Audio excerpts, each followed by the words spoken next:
Bueno, a ver, Sí, doctor. Buenas tardes. buenas tardes. Dígame cuántas aproximadamente participan de las clases teóricas.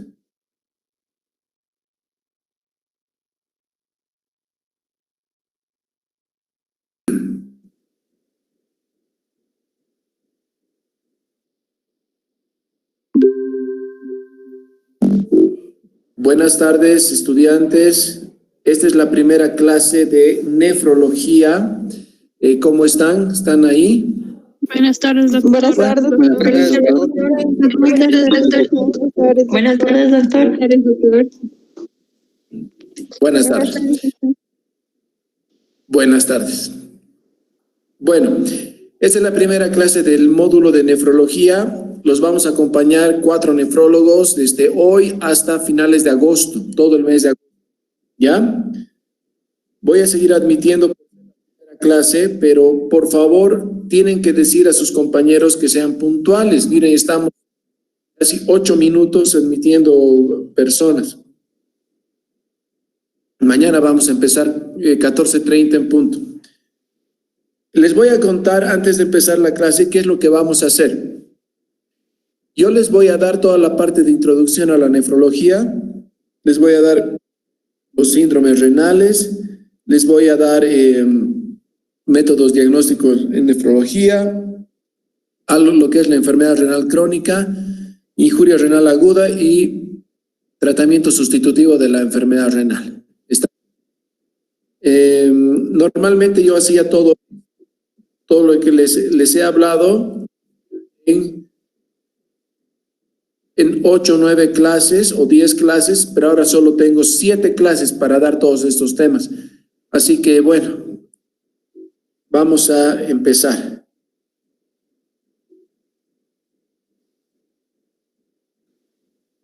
Bueno, siguen ingresando sus compañeros.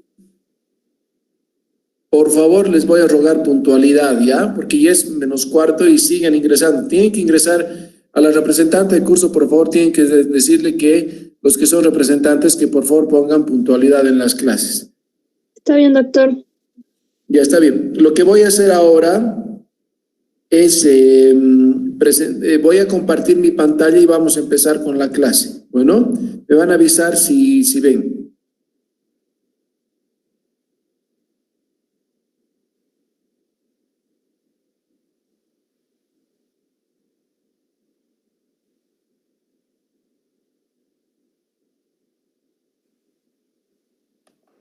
No sé si ven. ¿Ven? Sí, doctor. Sí, doctor. Ya.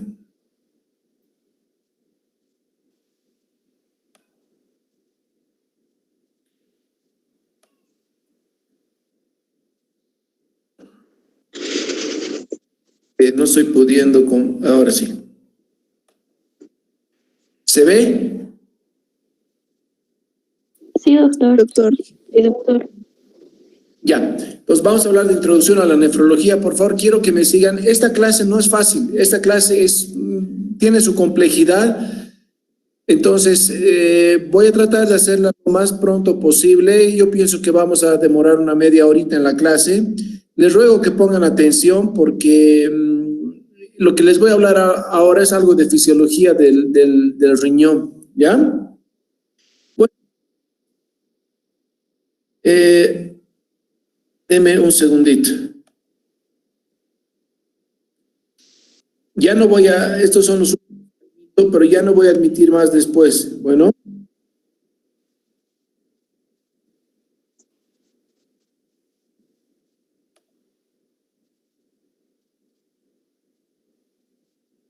Ya, ¿están viendo? Sí, doctor. Sí, doctor. Ya. La Sí, nefrología doctor. es una especialidad rama de la medicina interna. Ya saben que la medicina interna es pues nuestra especialidad madre. Estudia la anatomía, fisiología y fisiopatología de la función renal, estudia las diferentes patologías nefrológicas, trata patologías, realiza procedimientos quirúrgicos, aunque no crean en nefrología a pesar de ser una especialidad clínica. En la nefrología también se hace lo que es todo lo que son las terapias sustitutivas de la función renal, como hemodiálisis, diálisis peritoneal y trasplante renal. Más o menos es lo que hace. Esa es la estructura y función del riñón. El riñón es un órgano par, uno a cada lado de la columna, entre la dorsal 2 y 3. Tiene un tamaño aproximado de 10 a 12 centímetros, 5 a 6 centímetros de ancho y un espesor de 3 a 4 centímetros. Pesa aproximadamente 150 gramos, tiene una consistencia dura, es como los riñones de vaca, si alguna vez han comido, es muy parecido, es durito, y en la cara externa es lisa y en la cara interna están los vasos, nervios, linfáticos y también el órgano excretor que es el uréter. Aquí hay una imagen muy bonita donde se representan la ubicación de los riñones. Fíjense qué interesantes. Esta es una radiografía esta es una urografía intravenosa donde se pintan los riñones y fíjense cómo se ven hasta los uréteres. Y aquí están, ¿no? Entre dorsal 12, estas son las lumbares, ¿no? Esta es la quinta lumbar, cuarta, tercera, segunda, primera y dorsal 12, ¿no? Y aquí están los riñones. Estas son las estructuras del riñón. Fíjense, he tratado de poner dos cortes esquemáticos que serían sagitales, donde se ve, síganme por favor, la corteza renal es importante y luego hay unas estructuras propias del riñón, que son las médulas renales, todas estas que ven acá. Las médulas desembocan en la papila y la papila en los conductos colectores, que son estos, ya que tienen forma de cálices, por eso se llaman cálices menores y estos serían los cálices mayores. Bueno, aquí también está, fíjense, médula renal, estas son, las médulas renales están como pirámides, por eso se llaman pirámides renales también, los cálices menores, cálices mayores, etcétera. Entonces vamos a hablar un poquito de la anatomía fisiológica. Fíjense que el riñón es el segundo órgano después del cerebro que tiene un aporte sanguíneo muy alto, un flujo sanguíneo alto. Por el riñón pasan entre 1000 a 1200 ml de sangre por minuto. Fíjense qué importante. De esta sangre, de este flujo sanguíneo renal, va a salir lo que es la orina, gracias a unas estructuras que las vamos a ver en un ratito que se llaman glomérulos. Las arterias se van a ir dividiendo de grande a pequeño hasta formar las arteriolas aferentes que van a llegar al glomérulo y luego van a salir las venas en la misma disposición hasta salir del riñón una vena renal generalmente única. ¿Cuál es la función de los riñones? La función de los riñones, como ustedes ven acá, es mantener la homeostasis del medio interno. Si yo les pregunto qué es homeostasis, por supuesto que ya saben ustedes y me van a decir que es mantener el equilibrio del medio interno, ¿no es cierto? ¿Y cuáles son las funciones del riñón? Son las siguientes. A ver, déjenme un ratito.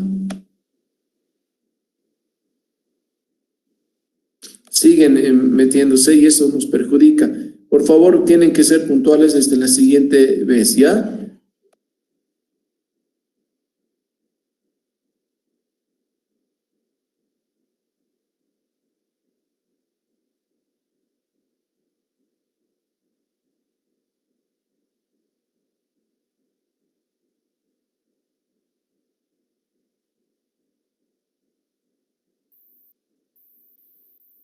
Vamos a continuar.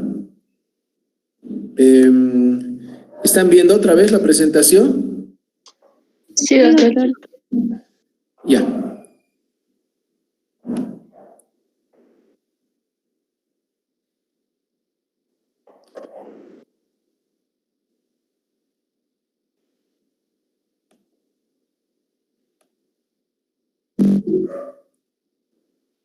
Ahora sí que no acepto a nadie.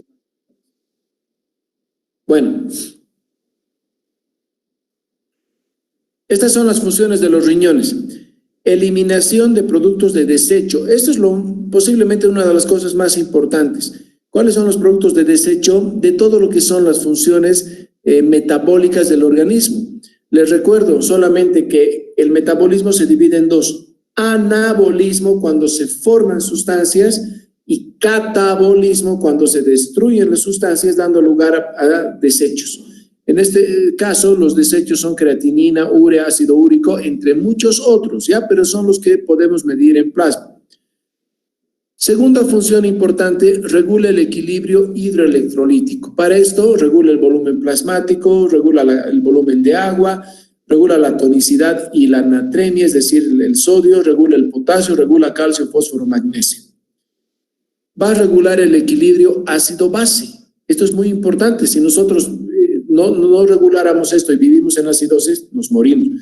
Función hormonal también tiene el riñón, que son tres cosas. Primero, formación de eritropoyetina en las células del intersticio. ¿Para qué sirve la eritropoyetina? Para la formación en la médula de glóbulos rojos. Por lo tanto, todo paciente que tenga una alteración en los riñones va a tener anemia. Va a formar la 1,25-dihidroxicolecalciferol, también llamada vitamina D3, en el túbulo proximal por acción de la enzima alfa-1-hidroxilasa. Esto es muy importante porque la vitamina D3, que es la vitamina D activa, tiene unas funciones importantes como son calcio y fósforo en el intestino, va a liberar los niveles de calcio en plasmáticos a través de la hormona paratiroidea, etcétera. Eso es muy importante, ¿ya? Y luego también los riñones participarán en el eje renina-angiotensina-aldosterona. Nosotros tenemos en el riñón 1 millón de nefronas por cada riñón. La unidad funcional del riñón se llama nefrona. De este 1 millón de nefronas que hay en cada riñón, por lo tanto, si yo les pregunto cuántas nefronas tenemos los humanos, me dirán pues 2 millones, porque tenemos 2 riñones, ¿ya? Esto no tiene que haber dudas, por favor. Yo les agradezco a los que están en la clase, porque realmente las clases teóricas deberían ser obligatorias. Sí se aprenden. Pero bueno, sigamos. Cada quien ya velará pues, por su formación. De este 1 millón de nefronas, 70% son corticales, es decir, están en la corteza del riñón, y las otras 30% también son corticales, pero están pegadas a la médula. Por eso se llaman nefronas yuxtamedulares, es decir, los glomérulos están ahí. Si nosotros tenemos una alteración glomerular, se va a afectar la corteza porque ahí están los glomérulos.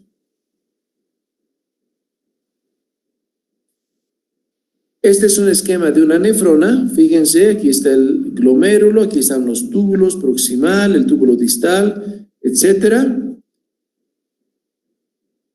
Y ahora vamos a hablar del glomérulo. El glomérulo es una red de capilares ramificados y anastomosados entre sí. Está compuesto por células endoteliales, está compuesto por membrana basal. La membrana basal mantiene la arquitectura glomerular. Es una barrera de filtración para moléculas grandes y con carga eléctrica negativa. Es un mecanismo de protección. Está compuesta por colágeno tipo 4, laminina y proteoglucanos. Esto es importante cuando ya les hablen más adelante del tema muy importante que son las glomerulonefritis. También en el glomérulo existen las células epiteliales especializadas que se llaman podocitos, que estarían por fuera de la membrana basal. La función de los podocitos es la síntesis de membrana basal glomerular, y luego estarían las células mesangiales. El mesangio es el lugar donde se soportan los capilares, ¿no es cierto? Y esto es muy importante. Pueden haber alteraciones en las glomerulopatías del endotelio, de las células epiteliales, de las células mesangiales, y también pueden haber alteraciones de la membrana basal. Por eso es importante que conozcamos esta estructura. Fíjense en este esquema. Si siguen el cursor, aquí tienen el endotelio, que son células planas, muy fenestradas. Ahí está. Luego viene la membrana basal. La membrana basal está aquí y luego vendrá los podocitos. Muy bien. Los podocitos son las células epiteliales especializadas. Y en medio están las células mesangiales. Creo que este es un esquema. Miren, si me están siguiendo, se dice que el esquema típico de un glomérulo es una imagen en trébol. Si ustedes ven esto, aquí tienen 3 cositas y por dentro están las células mesangiales, siempre por dentro. Y por fuera están las células epiteliales. Pues aquí tienen un esquema. Y fíjense que esta estructura, hay que tener mucha imaginación realmente para la patología, ¿no es cierto?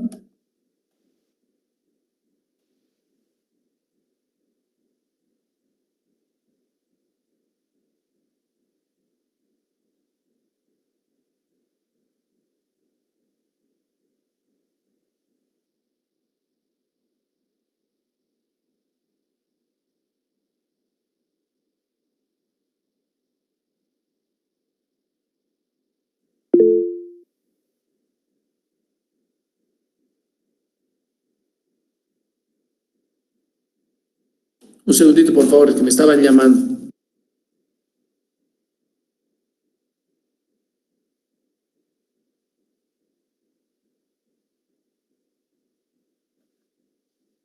Mil disculpas, volvemos, pero con esta contingencia del COVID es muy grave la situación y mi teléfono no deja de sonar. ¿Están viendo otra vez? Sí, doctor. Ya, por favor, seguimos. De rato en rato me van a disculpar, pero el celular no para de sonar. Es muy grave la situación, es muy grave en la que estamos. Bueno, les decía que hay que ser tener una mente muy amplia para buscar esta estructura dentro del glomérulo, pero sí existe. Fíjense, aquí hay uno capilar, aquí hay otro y aquí hay otro. Esta sería la estructura en trébol, que sería igual a esta. Por lo tanto, lo que está por dentro son células mesangiales, lo que está por dentro del vaso es una célula endotelial y las que están por fuera sería un podocito. Bueno, seguimos.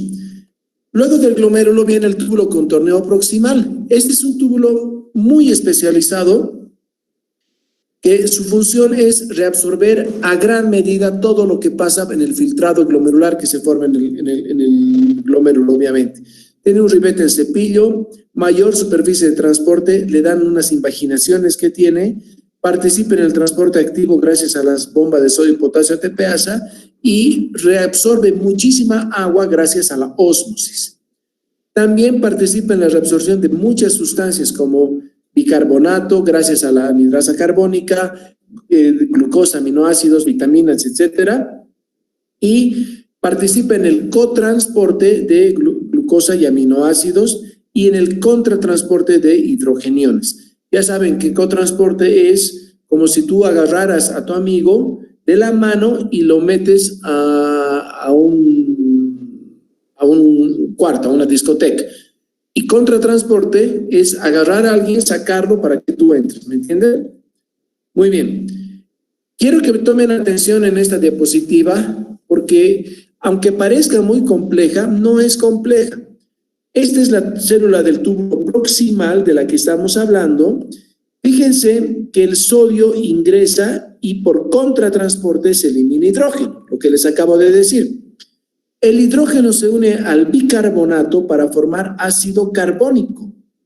Y gracias a una enzima que se llama anhidrasa carbónica, que es la que estoy mostrando en este momento, se va a dividir el ácido carbónico en dos, en dióxido de carbono y agua, quienes por ser pequeñitos van a pasar dentro de la célula y obviamente el dióxido de carbono se va a unir a un ion hidroxilo y gracias nuevamente a la anhidrasa carbónica se va a volver a formar bicarbonato que junto con el sodio se reabsorbe en forma de bicarbonato. Esto es esencial para el manejo del metabolismo ácido-base.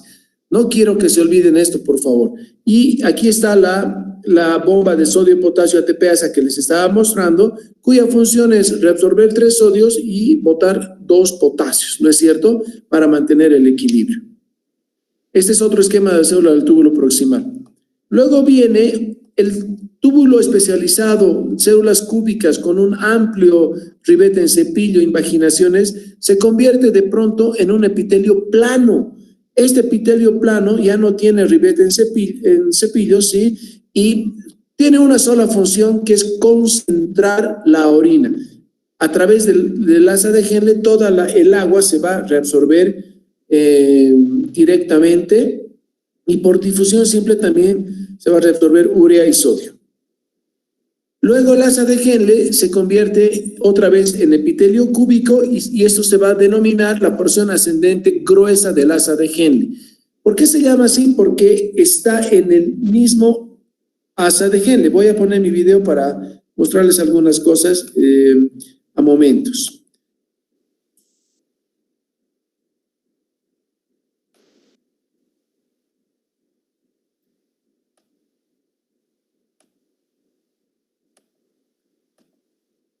Bueno, tengo algunos problemas.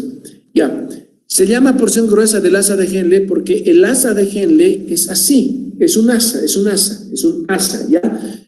Pero la primera porción descendente es delgadita y la ascendente que se mantiene en el asa es gruesa, por eso se llama porción gruesa ascendente del asa de Henle.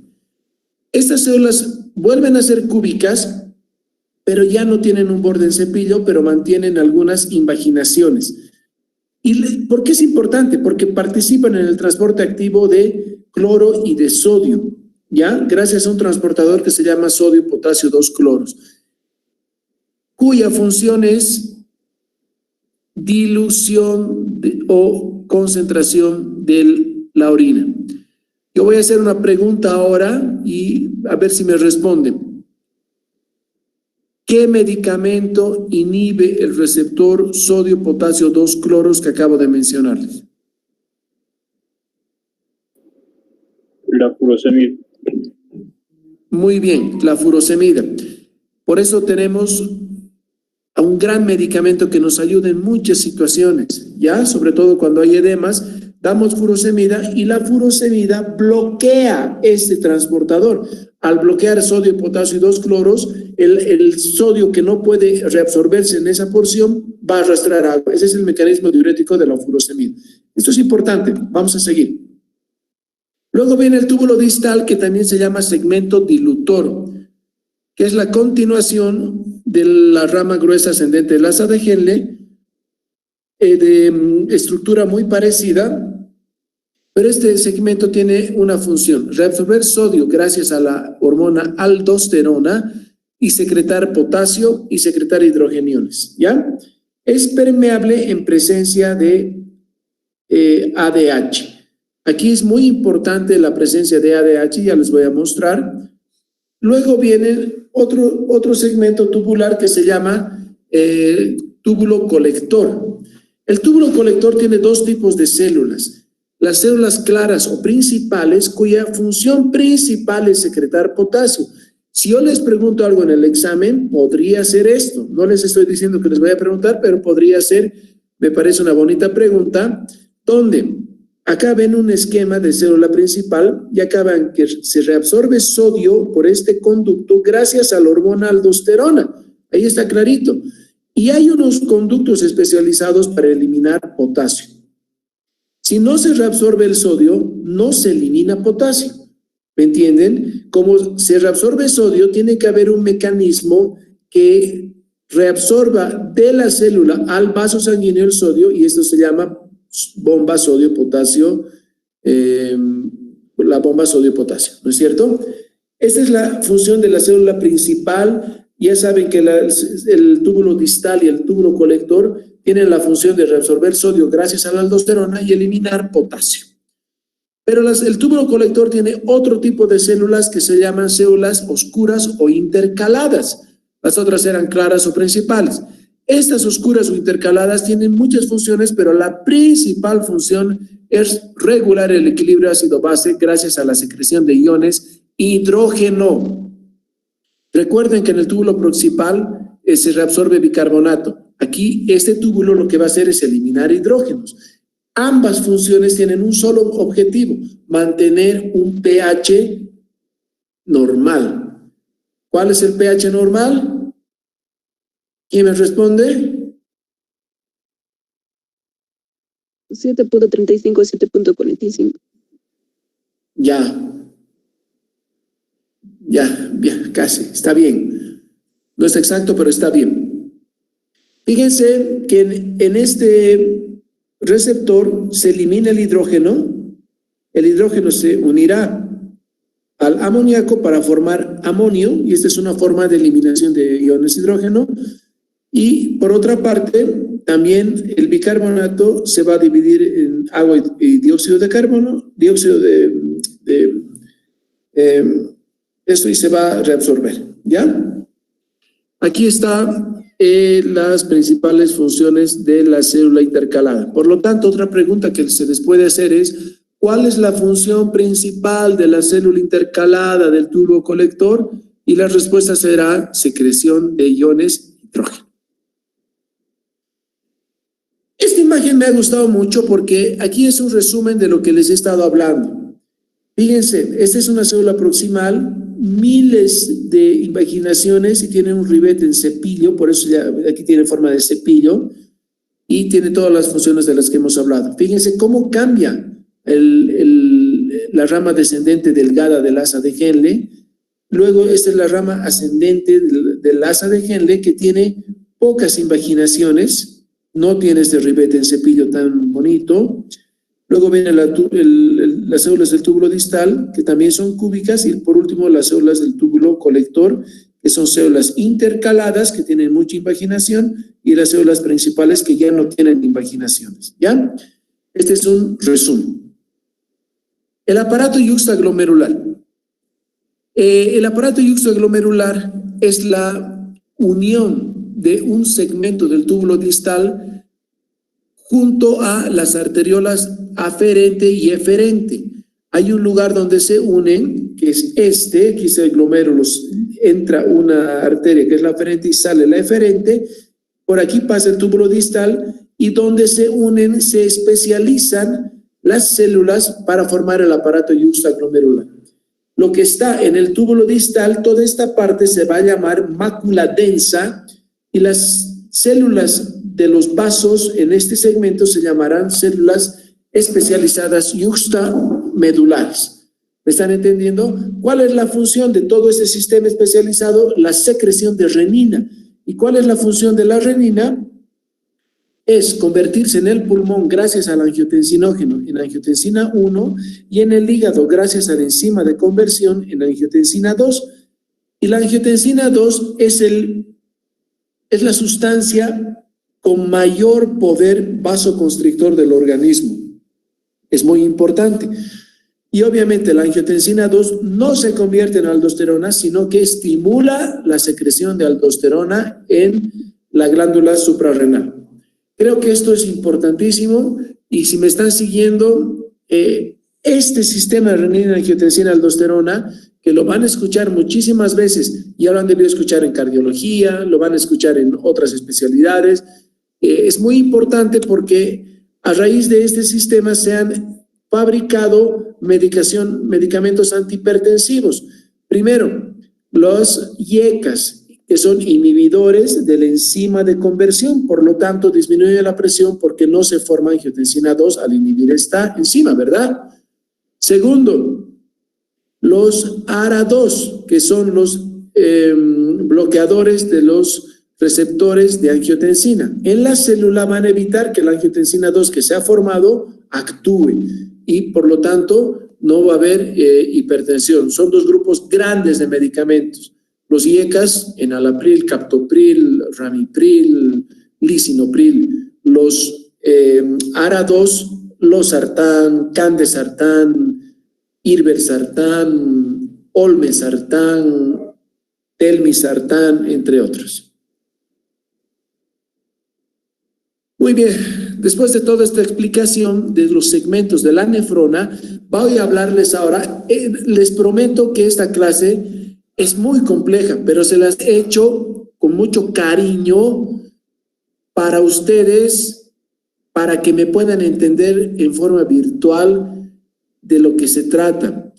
Una vez habiendo hecho ese repaso anatómico histológico de los segmentos de la néfrona, ahora vamos a hablar de la formación de la orina. La orina se forma, es el resultado de el filtrado glomerular, que son más o menos 180 litros por día. Imagínense, los glomérulos cada día forman 180 litros, pero nosotros no orinamos pues 180 litros, ¿no es cierto? Si no, estaríamos como charque. Lo que pasa es que de estos 180 litros se van a reabsorber la mayoría y las sustancias que están en el líquido, y además se van a secretar. Por lo tanto, la orina es, o excreción urinaria es la filtración más la secreción menos la reabsorción. Es una cosa muy sencilla, pero aquí va. Y este esquemita yo ya lo he hecho hace unos 2 o 3 años. Por si acaso yo he hecho todo esto, le he puesto colorcitos, he dibujado a mano esta parte de acá y todo eso, pero es bien bonito. Fíjense, síganme por favor atentos. Viene el flujo sanguíneo, que hemos dicho que es de 1000 a 1200 ml por minuto. Va a pasar por la estructura glomerular y el resultado se llama filtración glomerular. En los diferentes segmentos, sobre todo en el túbulo proximal que está con lila, se va a reabsorber una gran cantidad de agua. En el asa de Henle también y en los otros túbulos también. Pero se van a secretar otras sustancias, sobre todo en el túbulo proximal y en el túbulo colector. El resultado es la formación de orina. Fíjense qué bonito es ese esquema, ¿no? Adelante. Bueno, ¿qué es la filtración glomerular? Es el proceso por el cual algunas sustancias de la sangre pasan a través de la membrana glomerular y otras no. Por eso se llama filtración. ¿Cuál es la composición? Plasma, pero sin proteínas, porque la barrera glomerular no permite el paso de proteínas por su peso molecular y por lo que es lo que les había explicado. Va a depender eso del equilibrio de las leyes de Frank-Starling, leyes de Starling se llaman estas.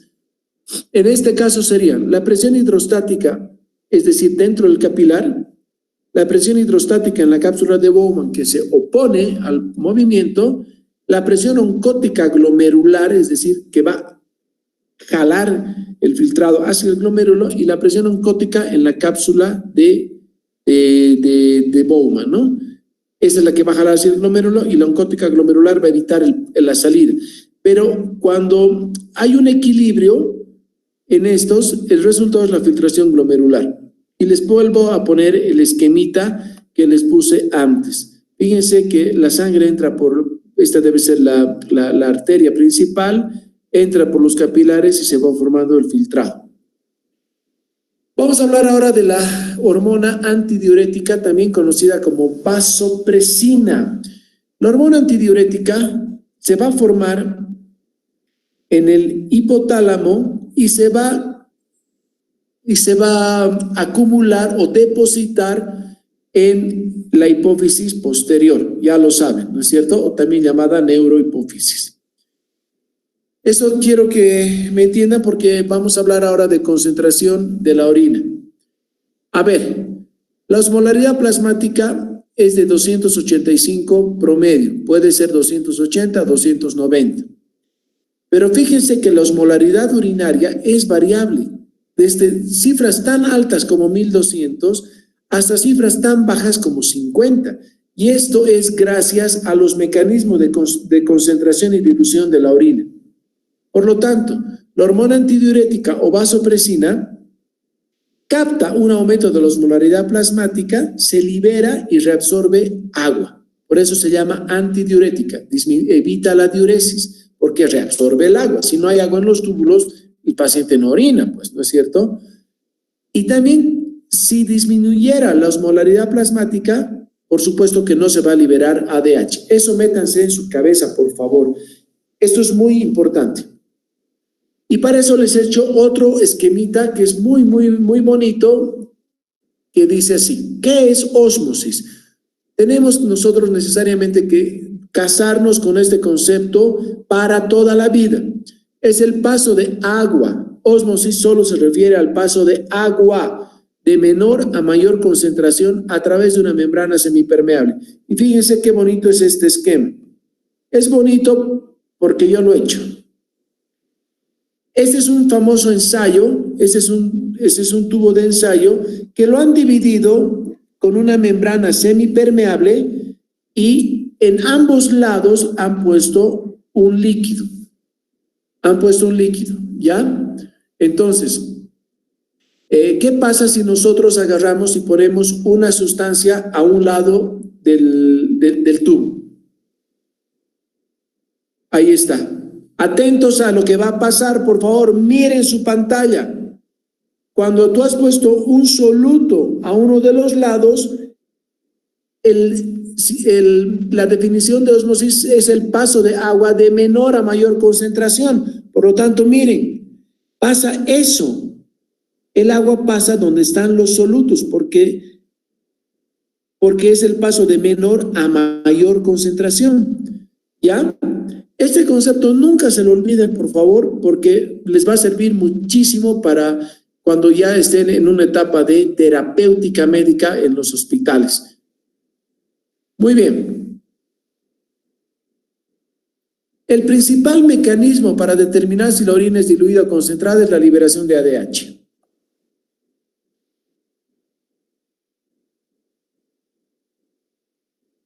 ¿Cómo se forma una orina diluida?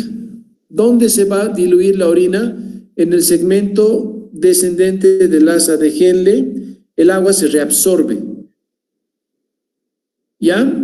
Y también en el segmento dilutor, que es el segmento ascendente grueso del asa de Henle, donde la orina se diluye si no hay hormona antidiurética. ¿Me entienden? Para la dilución de la orina es suficiente la ausencia de hormona antidiurética. Yo no sé si esto está claro, pero esto tiene que estar claro, por favor. Si alguien tuviera una pregunta hasta aquí, por favor, hágala ahora. Ya, parece que no. ¿Están ahí? Sí, doctor. Sí, doctor. Sí, doctor. Sí, doctor. Ya. Bueno. Qué bueno que estén. Me he cansado, changos. Es difícil, ¿no? Vamos a seguir, pero por ustedes vamos a seguir. Formación de orina concentrada. A ver, quiero que me entiendan bien. Esto no es fácil de entender, pero voy a tratar de hacerme entender. ¿Se acuerdan que les he dicho que el 30% de las nefronas son yuxtamedulares, es decir, que están pegadas a la médula, pero siguen en la corteza, ¿no es cierto? Para que haya orina concentrada, primero tiene que haber un intersticio hiperosmótico. Y para que haya un intersticio hiperosmótico, tiene que haber un efecto multiplicador de contracorriente. Así se llama. La idea es que en un intersticio hiperosmótico, cuando se abran las acuoporinas por la ADH, el agua salga por ósmosis hacia el intersticio, porque va de menor a mayor concentración. ¿Ya? Eso es lo primero. Para que haya orina concentrada debe haber un intersticio hiperosmótico. Y el riñón es el único órgano en el cuerpo que tiene esta capacidad de tener un espacio intersticial hiperosmótico. No hay otro órgano que haga esto. Muy bien, y segundo, por supuesto, tiene que haber liberarse ADH para que abra los conductos que van a transportar el agua, se llaman acuoporinas, ¿ya? Fíjense, acá este es el glomérulo, este es el túbulo proximal, y fíjense que las sustancias que se van reabsorbiendo, muchas vuelven a los vasos sanguíneos, pero otras se quedan en el intersticio, y por eso son profundos. Los glomérulos están en la corteza, pero en la médula están los túbulos y en los túbulos por fuera van saliendo las sustancias y van volviendo. Por eso se van quedando en el intersticio y se vuelve un intersticio hiperosmótico. Si no hubiera este intersticio hiperosmótico, el agua no podría salir al intersticio porque no habría un efecto de ósmosis. No sé si me han entendido, espero que sí. Al final vamos a hacer una rondita de preguntas, ¿ya? Bueno, ahora vamos a hablar de la aldosterona. Ya voy a acabar. Les estoy dando las cosas más importantes. La aldosterona reabsorbe el sodio en el túbulo distal y en el túbulo colector. En ausencia de aldosterona, se pierde todo el sodio por los túbulos. Por lo tanto, la aldosterona es súper importante, ¿ya? Y fíjense que si nosotros vamos como tratamiento antihipertensivo IECAS o ARA2, la angiotensina 2 no sería el estimulante principal de la formación de aldosterona, ¿ya? ¿Qué factores, aparte de la angiotensina 2 que está acá, se estimulan la secreción de aldosterona? El potasio elevado y la disminución del sodio en líquido extracelular. Bueno, esto se llama regulación del volumen sanguíneo. A pesar de grandes variaciones en la presión arterial, esto se llama autorregulación, el volumen sanguíneo prácticamente no va a cambiar. ¿Qué pasa si aumenta el volumen sanguíneo? Aumenta el gasto cardíaco y aumentará la presión arterial. Esto es obvio, porque la presión arterial es volumen dependiente, no se olviden de eso nunca. Si aumenta la presión arterial, aumenta el volumen de orina, por lo tanto aumenta la diuresis y natriuresis. Este fenómeno se llama diuresis y natriuresis de presión. Por lo tanto, si disminuye, o sea, si pasa lo contrario, la presión arterial, la orina es casi nula. ¿Por qué es importante esto? Porque si nosotros vemos un paciente que está en mal estado y que no orina, es probablemente porque su presión está baja. Y eso es lo que pasa en los pacientes que entran en shock. Ahora, con esta pandemia del COVID, los pacientes que llegan a terapia intensiva hacen falla renal porque entran en shock séptico por infecciones sobreagregadas, por el distrés respiratorio, por la falla cardíaca, por lo que quieran. Entran en shock séptico, disminuye la presión y los pacientes no orinan. Por lo tanto, muchos pacientes que están en terapia intensiva, ya sea por el COVID-19 o por otra causa, van a tener oliguria como primera manifestación del shock. Los factores nerviosos y hormonales. No se olviden que en las carótidas y en el arco aórtico hay vasoreceptores. Cuando se dilatan las arterias, estos vasoreceptores aumentan la diuresis porque se supone que el volumen ha aumentado. Y esto va a estimular el factor natriurético auricular que se libera cuando se distienden las aurículas, ¿no es cierto? Este efecto es temporal solamente, pero aumenta la diuresis y natriuresis en situaciones de hipervolemia. Muy bien. Aquí están los vasoreceptores, que están cerquita del nervio vago, aquí están en la carótida y en el arco aórtico. Ya para terminar, vamos a hablar de los factores nerviosos y hormonales. Simplemente recordarles que la aldosterona es muy importante porque reabsorbe sodio en el túbulo distal. Y obviamente el sodio, cada molécula de sodio puede llevar 4 moléculas de agua, por lo tanto, indirectamente la aldosterona también reabsorbe agua. Y la otra es la hormona antidiurética, que ya hemos dicho que va a aumentar,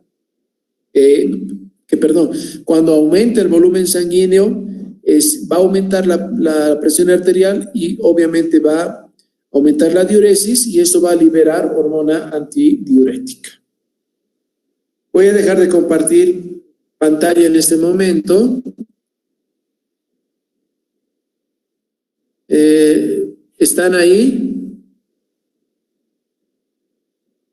Sí, doctor, seguimos aquí. Qué bueno que sigan. Hay 53 personas en la clase.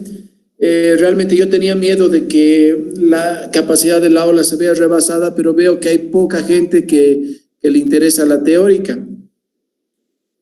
Bueno, eso ya cada uno va a tener que ver, pero estas clases son importantes y realmente se aprende mucho.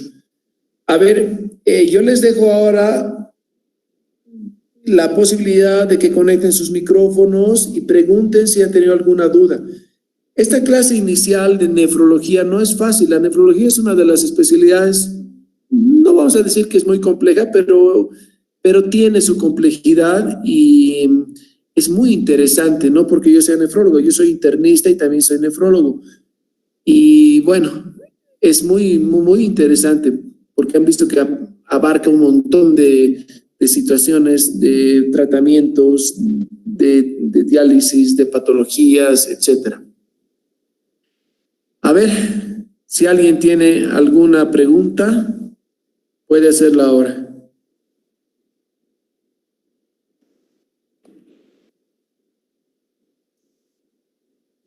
¿Nadie tiene preguntas?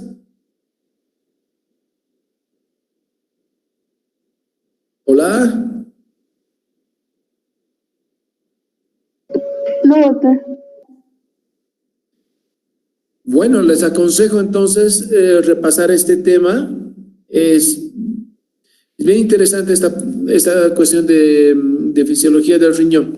Bueno, mañana a las 14:30, por favor, les ruego ser puntuales, es decir, entre 14:30 y 14:35 deberíamos incluir a todas las personas a la charla, pero no puede ser pues que temas nefrológicos.